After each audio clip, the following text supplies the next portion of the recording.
So the episode today, my aim is, I think, threefold. I want to help you guys to one, understand what might be happening with your kids and like with their health and their safety emotionally. Two, I want to help to clarify and support those of you who have been like silently questioning or blaming yourselves for the materialization of symptoms that otherwise seem random. And then three, I want to, of course, offer you, as I think I always do, offer you some practical mind management tools for how to cope when your children are with you and then also while they're away. And if your children are older and they haven't been in your home for a long time, still provide some mind management tools for you guys too. Okay. But I guess basically what I'm saying is that, and I'm going to tell you a story in just a second, but that I struggled for a long time with guilt and maybe some self blame for like looking back on and like during too. I remember not knowing what to make of certain symptoms that were coming up from my daughter. I had this sort of debate going on in my head or this dissonance regarding knowing that I acted and really tried to be a grounding presence for my daughter, but then also seeing these symptoms happen with her, I couldn't help but wonder if it was just me that this was happening to her with. Is this only happening at my house and why? Am I don't know that I ever really was like, am I the real problem? But yeah, kind of. So I just want to help to just maybe provide some clarification for y'all if you are noticing symptoms or just like worrisome behaviors, anything materializing that wasn't there before. I want to help you with that today. Okay. I'm going to tell you now, I'm going to go into a story. I've got a couple of them. So back when my daughter was, I believe, years and like periods of time get all mixed together for me, but I believe she was in kindergarten or first grade the first time this happened. It was me, my friend Tim, his daughter, Sloan, and my daughter were having dinner. Sloan, she was in high school during this time, and my daughter idolized her. I mean, she thought she was like everything. She loved her. And so Scarlett would get super hyper around her and giggly, little girls. And this night, she was doing it to the point where my radar was up because it was almost like she was overstimulated and overtired. But I went with it because she was having so much fun. It was fine, whatever. So during dinner, I had made, I don't know what it was, pork chops. This was clearly before Nita with my pig and asparagus. The asparagus is important or kind of key because of what my daughter makes of this story today, but later. So I said, baby girl, just have a bite of your asparagus. And you know how kids are. Anyways, she went to go take a bite. And I think just happened to be by coincidence. She takes a bite of her asparagus and she started to have a seizure, like a full on seizure where she was shaking uncontrollably. Her eyes went in the back of her head. And when I picked her up, her back was arched, legs straight, very rigid. It was really scary. For me, I know for sure. And then also, I can vaguely remember the looks on Tim and Sloane's faces. They were it was jarring. I mean, I will never forget it. The helplessness that I felt as her mom, not knowing what to do, whether to call. Also, there was this other part of me that was in the middle of this. Of course, I want to save my daughter, but I knew that by the time, if I was to call 911, that her seizure would have already stopped. Tim had actually had some experience with it. And he said, just keep her awake, bring her to the bed, comfort her. I had never had that happen. I don't know if any of you guys have experience with that, but if you do, then you know how scary it is the first time you ever see somebody seizing, especially when it's your own kid. I was, of course, in the moment, calm, cool, collected, but really freaking out on the inside, like what is happening with my child? After she finished and she relaxed, like the seizure, I don't know what the terms are for that, but afterwards I was trying to make sure to keep her awake as per directed by my buddy Tim. All she wanted to do was, she just was from the bottom of the bed where we were sitting, she just wanted to crawl up to the pillows to go to sleep. And I remember sitting with her and reading to her and singing to her and watching Dancing with the Stars with her just to try to keep her awake, but she was exhausted afterwards. And I guess that's a classic symptom, of what happens after seizures. For a long time afterwards, she claimed that she was allergic to asparagus, and that's why she had the reaction that she did. I did not the time, I was freaking out, like, during in the middle of it, I was so fearful of what the other side would say, right? What her father and stepmom would say, because at that point, they were, like, really active and throwing the daggers and, all the accusations were flying and everything was my fault, and so I was really fearful to communicate what had happened with my daughter. Though at the same time, I was so curious whether it was happening, and I felt it was really necessary to have, like, even more reason to have communication between the households. But that communication, like a constructive sort of communication, was never possible. Like, no matter how hard I tried, that just wasn't in the cards because of, you guys know how that is, you know? So I think that after that first time, I did not, out of fear, did not say anything to her dad. But it didn't happen again until her last day of first grade. And she and her best friend, and then, of course, both of us moms, went after school, last day of school, over to Jen's boathouse, lake house. The girls had such an amazing day that day. We had so much fun watching them. I mean, I have photos that I'm picturing in my mind about that time. It was just a really fun day. And I remember her being, like, really giggly and, like, rosy cheeked and, like, with it and just having fun. Glee, first day of summer. And then it turned really quick and her eyes became sunken and she was clearly exhausted. Out of no, it was like boom, face went white. I know when the switch happens with her like that, I was like really hyper attuned to that, you know? And I had just been telling Jen, the other mom, "Hey, I think we're gonna have to split soon. I see the look in her eye." And right then and there, again, she had another seizure. It was a smaller seizure than she had had the first time or previously, but it's still, she was on the floor, scared the shit out of Jen, the other mom, and of course, Ainsley, my daughter's friend, and me. So we called 911. And of course, I followed the ambulance with my car and got her there, and at that time, I know that I for sure I knew I needed to call her dad just to let him know once we were already through most of the care in the ER. That's when I called him to let him know, "Hey, this is what's going on." It was scary as shit, and it puzzled me for a long time because, one, I was really concerned about, especially at her age, has this happened before? Because I knew, I mean, normally I don't take this approach, especially today, to, like, underestimate or try to anticipate somebody's negative response. I don't find it useful today, but in this situation, knowing the history and what have you, I was anticipating their negative response. Actually, their lack of response is what ended up happening. They kind of brushed it off. And then I never heard anything more about it. I don't know if she had them over at their house or if they just kept that information from me, or if she truly never had one, but it was perplexing to me. I didn't understand why that these seemingly random two now events were happening with her. Of course, I took her to, in Austin, it was Dell Children's Hospital for follow-up, and they did the, I don't know if it's EEG or whatever it is to test, try to make a seizure happen again and what have you. Nothing came of that.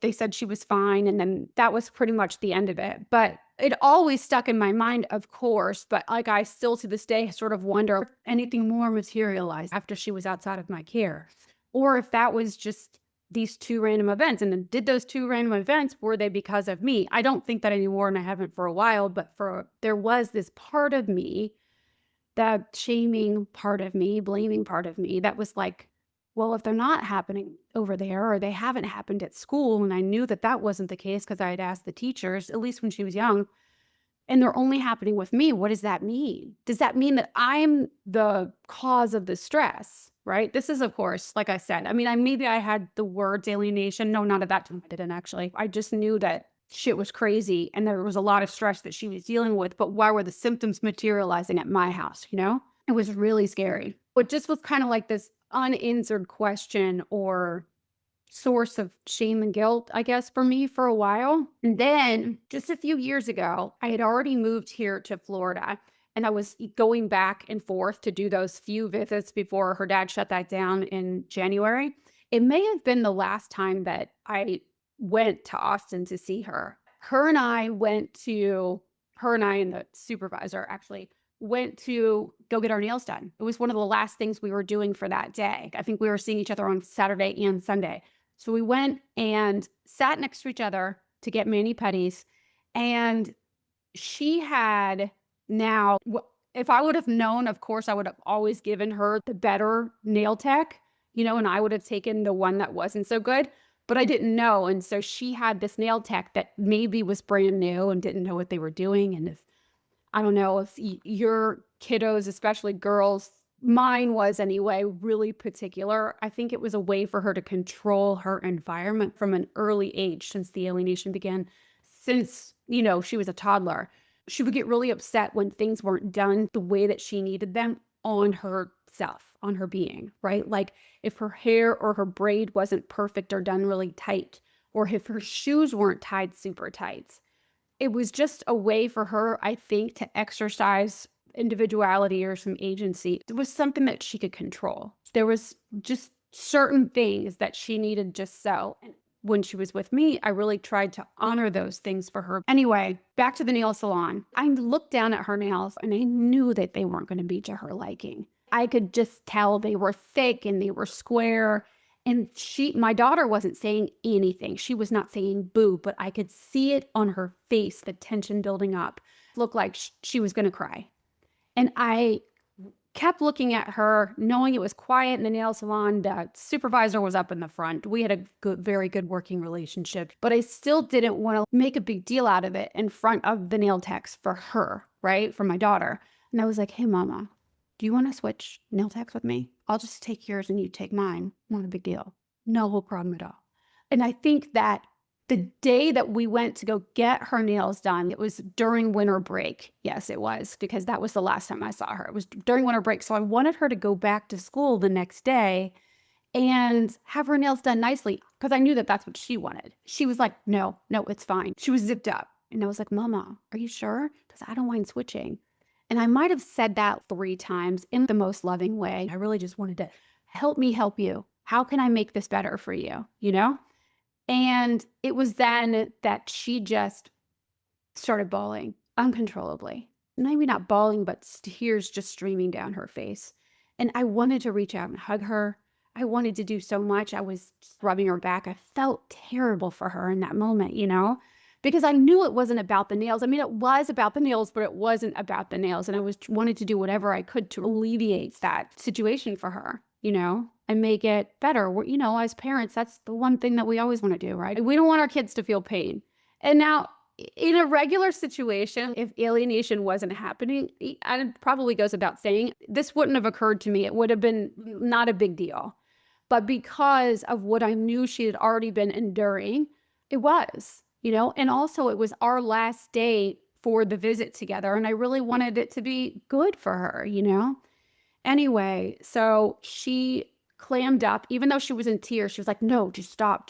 She was very rigid and didn't want to talk about it. Of course, I felt like at a loss and let it go. And it was just uncomfortable from there on out. But I knew I was going to hear about it from her father. And I don't know, there was an email. I don't know if it was addressed to the supervisor or to me, but it was definitely talking about the fact that, Scarlett had a panic attack because of the stress that Shelby puts on her, and I knew then the reasoning behind it, but I know that I probably wouldn't have known earlier. And so I guess I just want to help you, if you have gone through something similar, to understand that not only do you maybe blame yourself in a situation like that, like, what did I do wrong? How could I have done it differently? You're also, I know, being blamed probably anyway, or being accused from the other side about causing stress in your kiddo's life, So I have a couple points to make based on that last little story there. One of them is that attachment theory supports the idea that when the alienated child is with us, the rejected parent, that their underlying desire for attachment, closeness intensifies.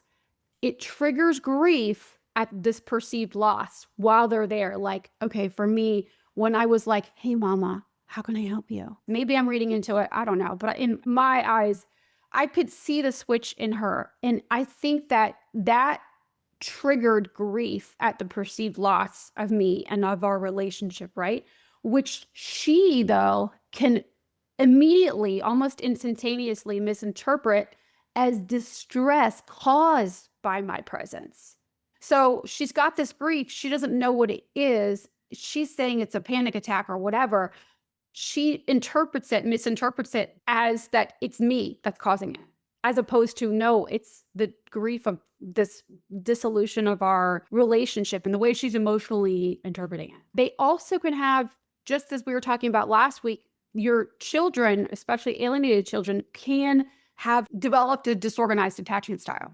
And so they feel like they're caught in a double whammy sort of thing, right? Where they're unable to receive any attempts to help regulate their emotions and attempts to comfort by us, the rejected parent, due to their conflicting beliefs about the loyalty conflict that's going on, right?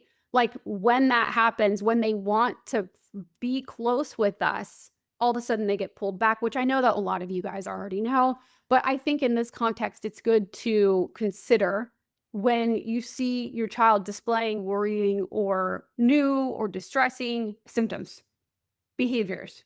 And then most children will not ever exhibit overt distress, sadness, or anxiety, or they may appear like numb or disconnected, depending on whether they suppress their symptoms to avoid further conflict or rejection. Or also to avoid vulnerability, right, with us. Because the second that they do let that out, like the true feelings out, they may, and I'm talking about here, like with my daughter, how she was clearly upset and emotional in that moment, but wasn't really sure how to label that. She also wasn't able to access the part of her that says, this is okay to be vulnerable here with my mom, because she's already getting the message that I'm dangerous and that I'm like careless and that I don't love her enough. So it makes sense why they are either the guarded with you or overly emotional, seemingly out of control, right? That's because there's this overflow of unhealed trauma.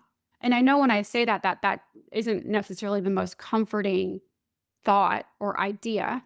It might have made me feel a little bit more out of control than I did before to know or to address the reality that this is what's going on. But I also think that with that understanding, then you can equip yourself with the tools to move from there, right? So that you don't get tied up in thinking about all the ways that this is really awful for your children. Not that it's not, but I just don't know that that's helpful. Attachment theory in general strongly supports the idea that our children may display physical symptoms of trauma, nausea, anxiety, panic attacks, seizures even. I may have talked with you guys about this now that I'm saying this out loud. There is a emotional response kind of seizure that happens, and I had it written on my refrigerator for a long time. It's like a trauma-induced seizure that happens in children and actually even in adults. I forget what it's called now. We could probably look it up. It is a direct result of pent-up trauma in someone, and it comes out in seizures. So many of the symptoms that you might be seeing are manifestations of trauma. Much of the time, the rejected parent is the safest place for those symptoms to come out, to be shown, to release themselves. Not with the alienating parent, but with the alienated parent. Due to the way that safety and emotional regulation function in attachment relationships. So attachment theory posits that children turn to their primary attachment figure, wherever they get their safety and comfort from, to process their overwhelming feelings. Any feelings like that, that is done in a safe place, and whoever they perceive in their emotional brain, not what they're saying, oftentimes anyway, But in their emotional brain, when they are more relaxed and able to be themselves really and not have a false self like that guard up, of course, just like with anything else, then they're able to release whatever it is they've been holding on to and freezing up otherwise. On the other side of things, a child often, as you guys probably already know, but I want to state it here because I feel like there are not just those of us alienated parents that have done all the reading. There are some that maybe you've just figured out the alienation is going on. Strategies have been put in place. Child will suppress distress with the caretaker who is emotionally unavailable, unpredictable, or punitive, which is common with the alienating parent, in order to maintain whatever stability possible and avoid further stress, punishment, or disapproval. Okay? So, in order to help to regulate the alienating parent's otherwise unregulatable emotions, the child steps in and mirrors what the alienating parent is asking for from the child, right? Like, oh, they're not safe, right? You didn't feel safe. They're going to mimic that back. Maybe they don't believe it, like that's not their experience of you, but because they sense that this will regulate this parent, and in their minds, the kid's mind, I need to help them to feel okay. This will help eliminate a source of contention or stress for my alienating parent. Then I will just tell them what they already want to hear and things calm down. And so if alienating parent has a problem with alienated parent, then kid is going to sense that and start doing whatever needs to happen in their mind to regulate that. And by doing so, when the kid is there in that state of mind and saying whatever they know makes the other parent, the alienating parent, feel at ease, they have to put on this false self, right? And I know that many of you know this, so just stick with me for a second while I explain this, just in case somebody else doesn't. They have to put on this false self, and that includes taking any of the vulnerability and emotionality out of the equation. Because to tap into that part of their emotions, that part of their subconscious and their belief system and their attachment, basically, is to risk not being there for the alienating parent in the way that alienating parent needs. So they have to keep it zipped up. And then when they come over to our house, if that's what's happening for you right now, they can finally zip out and take a breath, right? It's like being in a tight pair of pants or a tight dress on Thanksgiving Day, Funny, not funny at all, but you're full to the gills and you cannot move an inch and you can't sit. But the second that you unzip that and you're able to relax, it is like everything, right? Even if there's some pain along with that relaxation because of your gut and whatever, and it's the same sort of thing emotionally when a child feels safe enough to express their true selves, right? Show what's really been going on. And so what happens there is that if they have been so zipped up for so long, there's this overpouring of all this pent up emotion, and that can manifest into physical symptoms as well. Like what my daughter experienced with the earlier story about her seizures. But it makes sense why that would happen when she felt safe and why that couldn't happen. Her nervous system, the body's amazing at protecting us when it knows that we can't handle whatever's happening, like anymore on top of it. Dissociation is a helpful tool in the middle of these trauma causing events that are happening, especially repeated sort of trauma. So that also can explain why there's that transition period in between one house to the other when they zip right back up on the way back to the alienating parent's house. You guys know what I'm talking about. I'm sure like almost every single one of you, unless you have an infant, I'm sure you understand where they will mentally, emotionally zip it all the way out and detach from whatever conversation they might have been engaging in with you just a little bit beforehand. My daughter went through phases like this. Sometimes it took a full 3 days for her to move out of that transition phase. Like it was kind of up and down for a while there, like where she would 3 days after that, she was completely like, I don't want to say normal, but her energy was back and she was The reason I don't want to say normal is not because she was never not normal, but because normal isn't a thing in my world. But she was not displaying any signs of stress or sickness or anything like that, usually after around 3 days. And then it like moved to be 24 hours ahead of time. And sometimes it was only 12 hours. It really just phases, developmental phases, I think had an effect on that too. And of course, whatever was happening over at the other parent's house and the stress that was being put on her there, like the pressure, you know? But that would explain why those transition periods are sometimes so detectable, like painfully detectable. They're getting suiting back up to go back in. And I don't want to say it like that. I don't, though I know many of you would probably appreciate it if I did. I definitely don't want to demonize or be one-sided about this because I already know that y'all are there. Like most of you have either been there or you are there now where you're like, it's them, they're the fucking problem. They're evil, they're Satan. Well, that's where everything's happened with our kids. And I'm not saying that obviously alienation had to have started somewhere, you know, but I do think that number one, living in blame and being like they're the problem is not going to get anybody anywhere. It's only going to cause you to feel like it's going to cause sickness inside of you. And then also it's going to cause tension on y'all's relationship. And when they're away from you, it's really going to eat at you and probably cause you health deterioration as well. Well, I mean, that's definitely what happened with me for a long time until I came across and then developed my own tools to move forward. So I don't think it's just, I don't want to come off as like they have to zip up because over there it's a war zone. It might be, but I don't know how useful it is for you to focus only on that. Also think on the other side of things, if I'm going to say it the way I've said it, I also think that there are times where, let me speak for myself, where I was the source of stress for her, not meaning to, and definitely not with the intent to hurt her or them or anybody, right? Because I was too scared to try to hurt them, you know? That isn't my style. It never really has been to be like revengeful or any of that, because that was never the route that worked for me as a kid. And so it wasn't going to start in the middle of alienation when I was already feeling like high stress and in freeze mode. But anyway, I will say though that I know that I created stress because I was trying to avoid stress. And by avoiding stress, my stress came out double time without me.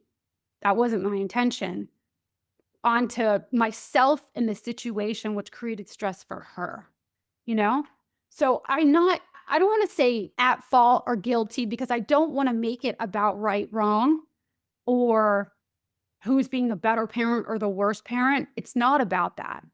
It's about learning from your situations over time and learning to adapt and grow through the mistakes that you've made before, or through the mistakes that maybe somebody else has made, you know?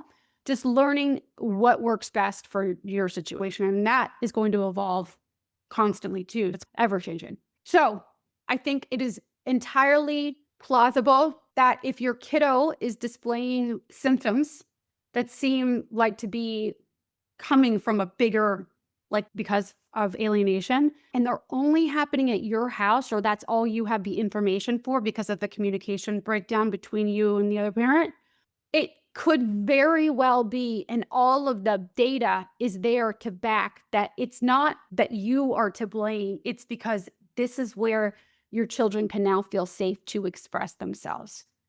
This is their comfort zone. And then that's when all of it comes out. And that, when I say all of it comes out, that could also mean behavioral issues. That could also mean like hateful talk, being mean, angry, controlling, because now they feel like they could kind of make up for what they feel like they might be losing or don't have the ability or agency to express or do over at the alienating parent's house. I think there's just a balance to all of this. And you want to use, you hear me say often, you want to use all of this information to help you, not to hurt you or harm you, hold you back. Because it's very easy to get stuck ruminating and looking for evidence to support the beliefs that you already have. Whatever you're looking for, you're going to find, right?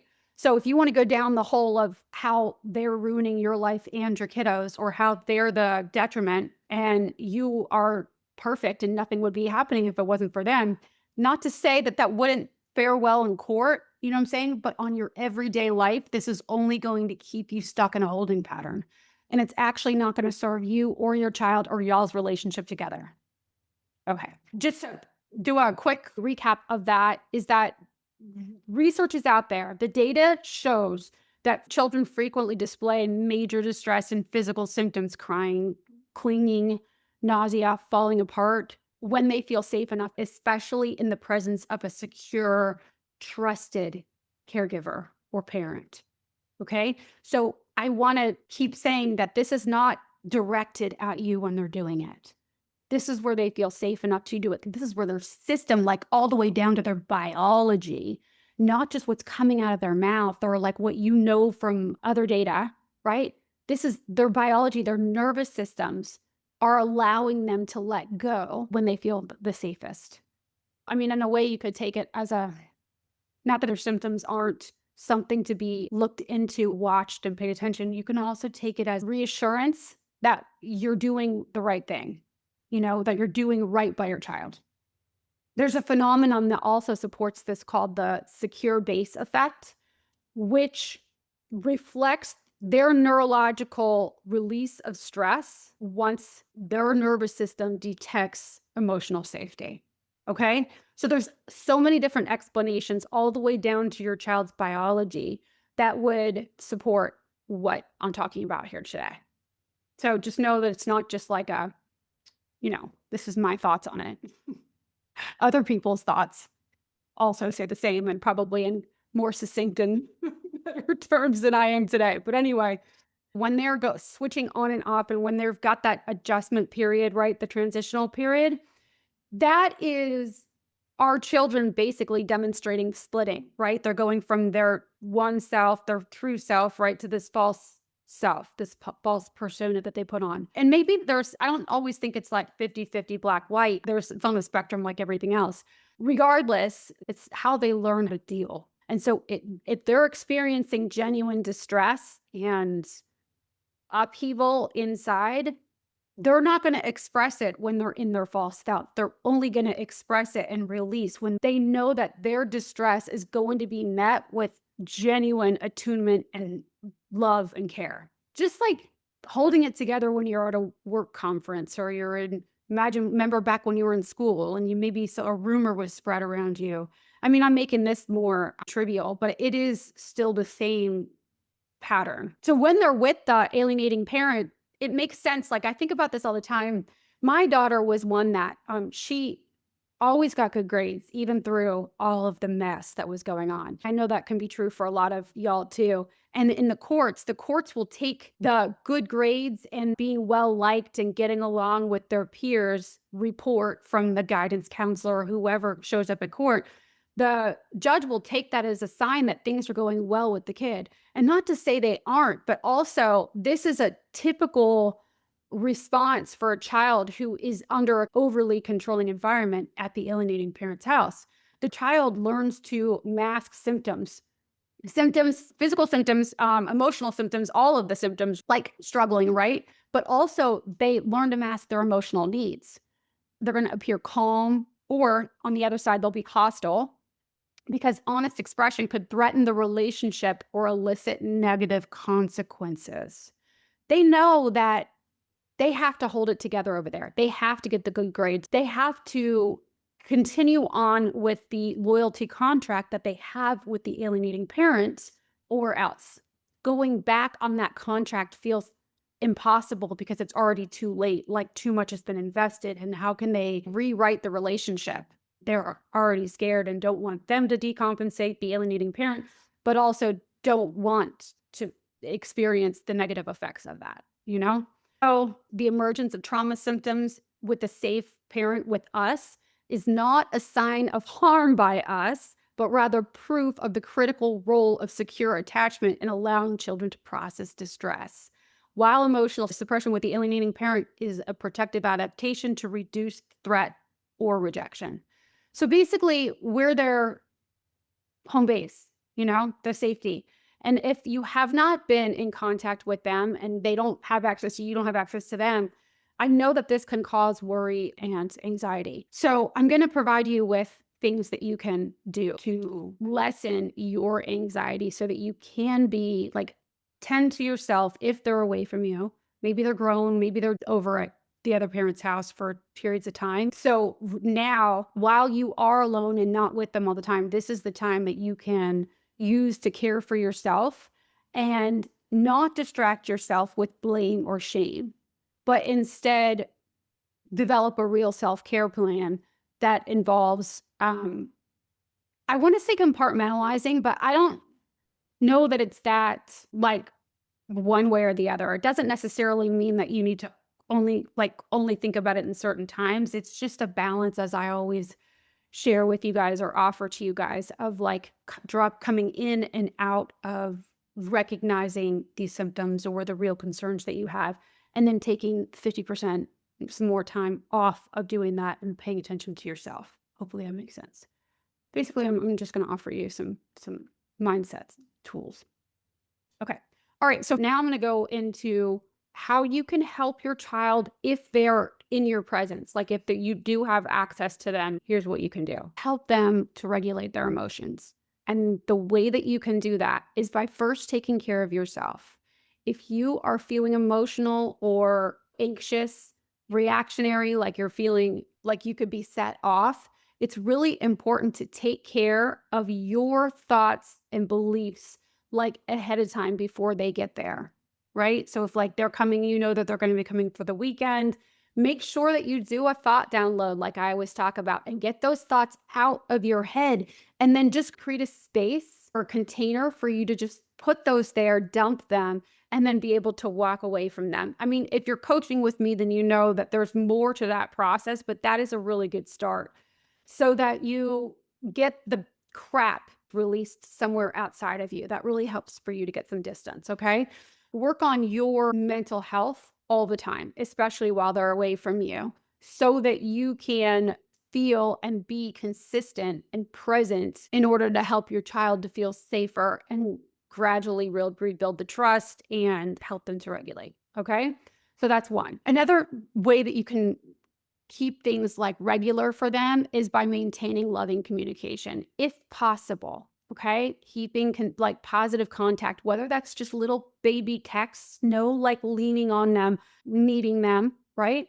Just, hey, was thinking about you. I love you sort of text, letters, check-ins, little, maybe like a gift card here and there, just little nothings, little something nothings, just to remind them that you are thinking about them. They are loved. So I used to do this in the way of sandwich bags. Maybe if you've heard me talk about it before, I used to draw on my daughter's sandwich bags. And so I did this all the time, but I especially like to put more thought into it on the last day she was going to be with me. So I would make a summary, like draw a picture of our time together while she was home. I think I've told you guys before that like when we would go to the fire station for her Girl Scouts, either before or afterwards, I would do a girl in a fireman's uniform. One time we met Willie, and so I did her and Willie picture on her with magic markers, Sharpies that got thrown away. You ever sandwich bags?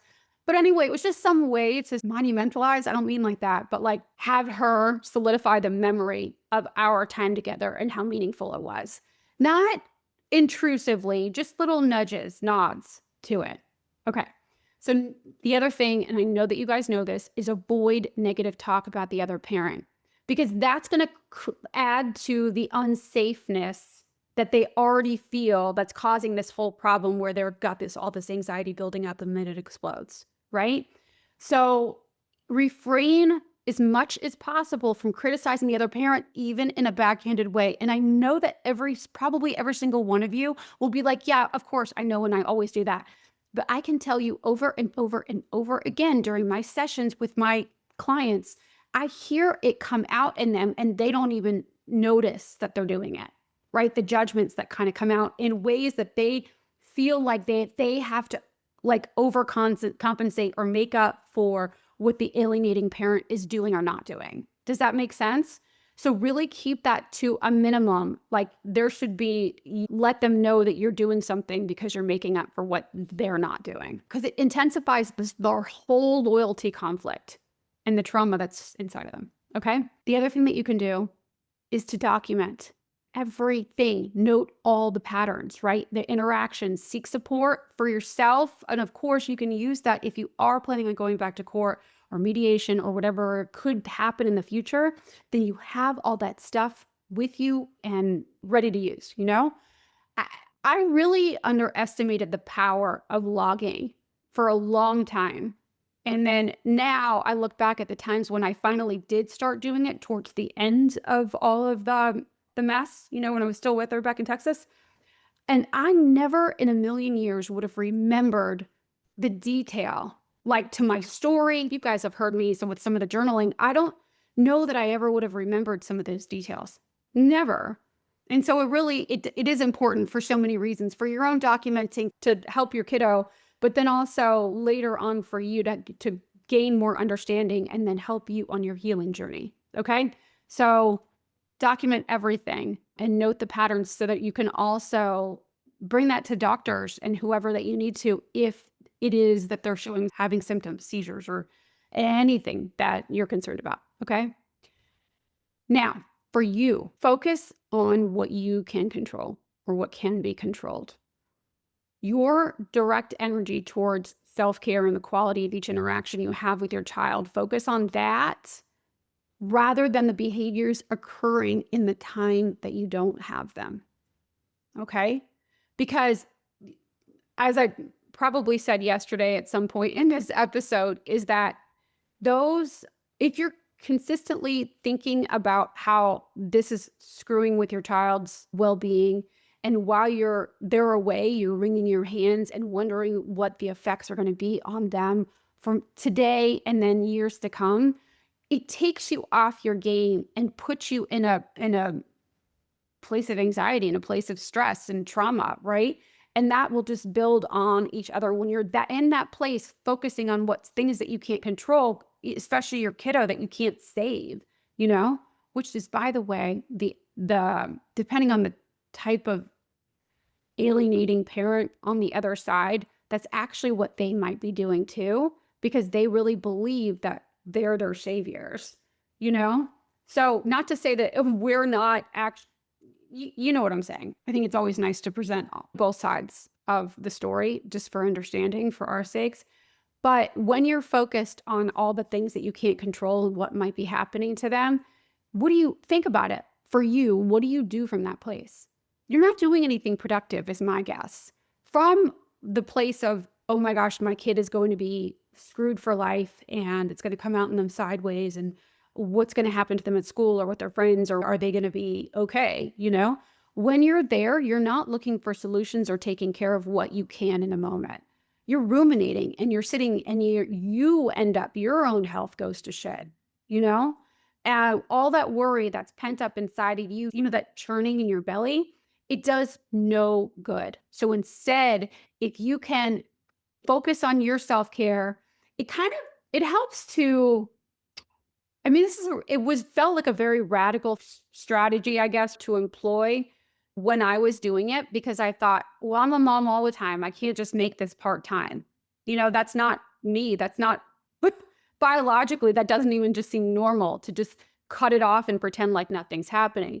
But it really, truly, as far as I know, is in all of my experience with other parents and also with myself, it is the most helpful way to approach the situation. I'm not saying completely turn it off, but you use the time to care for you, because now more than ever, it's important that you are looking at all those thoughts and beliefs that you have, right? And looking at the fears that you have and addressing them in a way that puts you in at the advantage, right? Puts you in a more empowered place, not feeling more helpless, because that's what ruminating will do for you. But so it does help you to makes it very clear where your responsibility ends and where theirs begins. Just if it's dictated by or by the law, by what your custody agreement is. So if you just would abide by that, noting all the things, knowing that you've made your documentation, you're continuing to do that, and then you're taking care of yourself, then you're that much clear-minded for when they do come home, so that you can provide that supportive atmosphere and be there for them, be that solid foundation for them. Of course, educate yourself. It kind of goes with all of your self-care. understanding the whole dynamic of alienation and then also dealing with your unhealed trauma can make sense of the confusion or contradictory behaviors of your child, but also your own behaviors. And then it can reduce self-blame and helplessness. Okay. So having always, of course, right? The more information you have, the better off you are. Information is power, you know? And of course, if you haven't gone to therapy, then or coaching, therapy deals with the things that have happened in your past, your unhealed trauma, and coaching deals with today and moving forward, your plan moving forward, right? Like how you're going to move through this, your everyday maintenance. It helps to reduce your incurring any more unhealed trauma. Instead, you can just deal with it in the moment moving forward, right? It's all a matter of perception. And so if you have dealt with your past with a therapist, and then now today you're maintaining yourself throughout all of these new events, if you will, that come up, and even just throughout your days and other relationships that you have, if you're managing your mind in an effective way, then you're not carrying trauma. That the idea is then if you've dealt with this and always stuff comes up, but for the most part, and you're dealing with stressful situations as they arise by talking with a coach or whoever you choose, you're not carrying anything with you, you know?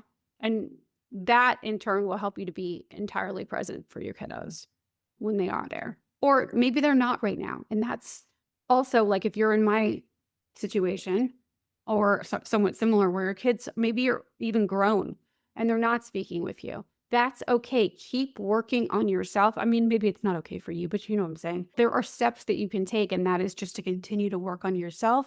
And the idea is to keep opening yourself up to the idea of them reentering back into your life at some point on their terms. That's okay. It doesn't have to be now.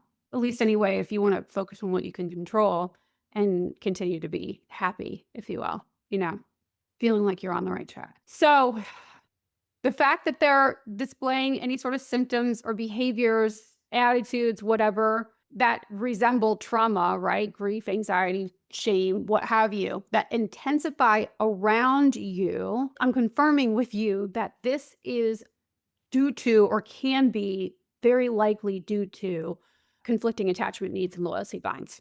Okay. So they're in the middle of this loyalty contract that they're having to uphold. They don't know that. They don't think about it this way. They would never, ever admit to that. But that is exactly what's happening. They feel conflicted because they cannot open up to you in the way that they want to. So the way that sometimes that comes out is sideways. So attachment theory and also more recent trauma research strongly support the idea that the alienated child is more likely to display trauma symptoms such as anxiety, emotional dysregulation, grief, shame may come up for them when in the care of us, the rejected parent. It's because the exposure to both us, the rejected parent, and the alienating parent can trigger a disorganized attachment response, right? Leading to internal conflict on their part, overwhelm, and visible hidden trauma-related behaviors in our children. It makes sense. It all makes sense. And if you're worried about it, yes, obviously bring on the help of whatever professionals you see fit, but also really help to learn how to regulate your own emotions if you aren't there, which it is common for parents going through this to not effectively regulate their own emotions, right? That makes sense because of your overflow of undealt with trauma. So really, like I keep saying, focusing on what you can control and your own emotional responses is going to help your kid ultimately. Of course, it always will. And it'll help y'all's relationship together. It helps you to be more present and provide a supportive, understanding environment for your kiddos to thrive in while they're in your presence or when they do come into your presence again. So I look at all of this. If they've been away for a long time and maybe you're doing other things with your life, they're adults, whatever, it's okay. Even your daily upkeep now will prepare you for any relationship you have in the future and especially your kiddo when, if and when they do come back, which I always like to say when they come back, because I can't not believe that I don't do it for this reason. Like, I'm not just taking care of myself so that she will come back. I think that that can work against you, but I just can't, in my right mind, believe that doing all this work on yourself, that that wouldn't attract them energy wise back to you, because you becoming whole again and taking care of yourself is like a magnet. In my mind, it's very attractive to all people, really, or most people anyway, that are interested in that, but especially to your kids when they're craving and maybe don't have the ability to regulate themselves yet. You can be that source for them, even from afar. All right, I'm going to go. I have to go edit this and get this out to you guys. So I will see you next week.